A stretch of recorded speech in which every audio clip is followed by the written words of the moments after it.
भाव के साथ में अनंत उत्सव मनाया जा रहा है। विश्वान जी के यहाँ से कीर्तमा सारी ब्रज की गोपियां आज नंद बाबा के महल में एकत्रित हो रही हैं। और जब सारी गोपियां ब्रज की एकत्रित हो रही हैं, मेरे श्याम सुंदर लीलाधारी भक्त सर भगवान अपने विचारों को कर रहे हैं। सारे ब्रजवासी ने आकर के कहा, सखी ब्रज में सब ग्वाल करे जय जय, भैया गर्दन में डाल नाचे दे दे के ताल, आज नंद का नसीबा उजाला हुआ, चलो देखे आए नंद घर। अब सारे ब्रजवासी एकत्रित हो रहे हैं। कहा जाता है जुड़ा सारा समाज करो दर्शन तुम आज, सारा समाज जुड़ा हुआ है और कह रहे हैं जुड़ा सारा समाज करो दर्शन तुम आज, सुख नैनों को पहुंचाने वाला हुआ, चलो देखे आए नंदगढ़। आज बड़े सुंदर भाव के साथ में बधाइयां हो रही हैं, बड़ी सुंदर लीला हो रही है। देखो गोकुल की ओर बोले पंछी बनो,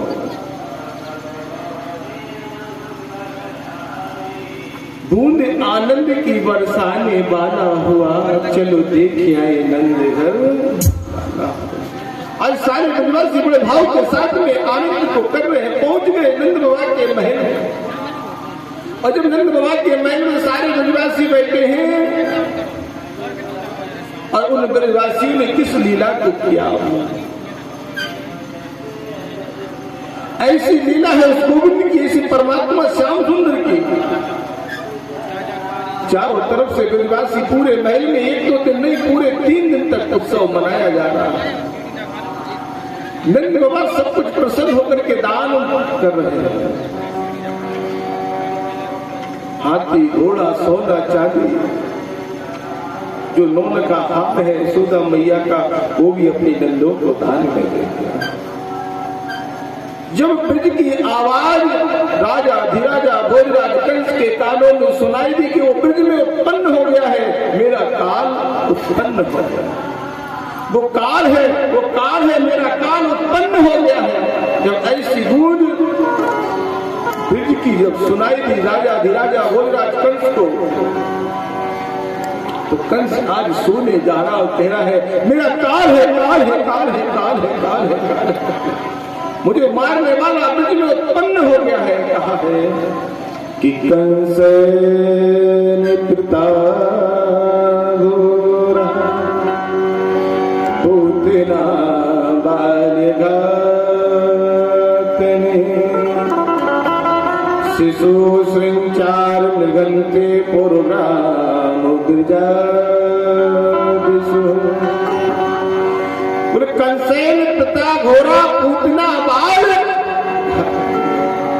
कंस तो अत्याचार कर ही रहा है, दुष्ट है ही, लेकिन जो उसकी बहन है इसका नाम है बकी,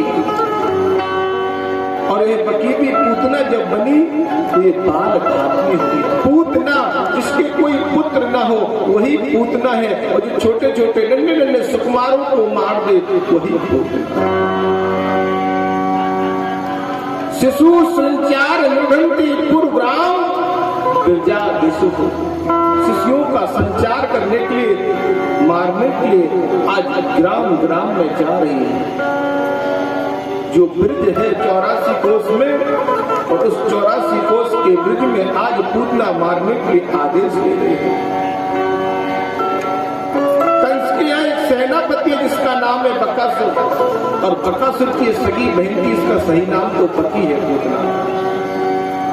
लेकिन जब इसके कोई पुत्र नहीं था, राक्षसी स्वभाव की हो गई, जिसके कारण से इसने पुत्रों को मारना प्रारंभ कर दिया, तो इसका नाम पूतना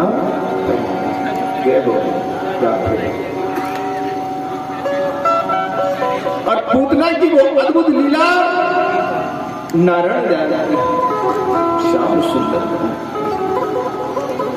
कंस ने सेनापतियों को बुलाया, मंत्रियों को बुलाया, बोले 3 दिन से जो गूंज हो रही है ब्रज में, मुझे मारने वाला उत्पन्न हो गया है, किसी को भेज दो। पूतना भी सभा में बैठी है। पूतना बोली मैं जाऊंगी और जाकर के उस बालक का कल्याण भयंकर। जब पूतना राक्षसों के बीच में बैठी है तो उसका भाव राक्षस का है, और राक्षस के भाव में पूतना कह रही भैया कंस, राजा कंस, मैं जाकर के और जो भी आपका काल पूरे ब्रज में उत्पन्न है 3 दिन से लेकर के 3 महीने के सारे बच्चों का कल्याण, जो पूरे ब्रज में 3 दिन से लेकर के 3 महीने के बच्चे हैं उनका कल्याण शीघ्र कर देते। जब ऐसा पूतना ने कहा राजा प्रसन्न हो गया। पूतना चलने लगी, सोचा कि देवकी का लाल है और देवकी से कोई अगर हम संदेश ले लेंगे तो फिर हमें जाने में कोई रुकावट नहीं। देवकी के पास कारागार में पहुंची और देवकी से बोली बहन हम ब्रज में जा रहे हैं और अगर ब्रज में आपका बालक मुझे मिलेगा तो मैं उसको कुछ संदेश दे दूंगा, मुझे कुछ संदेश दे दो, मैं संदेश कहती हूँ। जब ऐसा कहा देवकी ने कहा कि पंख जो होते मैं उड़ जाती नंद बाबा के द्वार, उमड़ उमड़ मेरो जीरा आवे बहे दूध की धार, लाल मेरो रोबत हुए गो कि भूखो सो।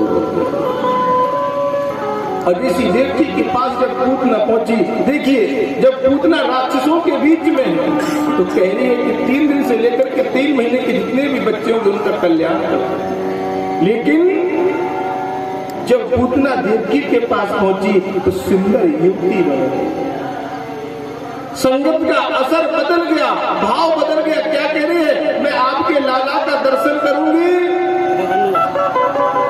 और लाला का दर्शन करने के बाद भक्तवत्सल भगवान क्या कहते हैं, श्याम सुंदर क्या कहते हैं, कोई उपदेश दे दो जिससे मैं उसकी मौसी बन जाऊंगी। और कहा है कि माँ मरे मौसी जिए सो मौसी को, माँ से ज्यादा अधिकार मौसी का होता है।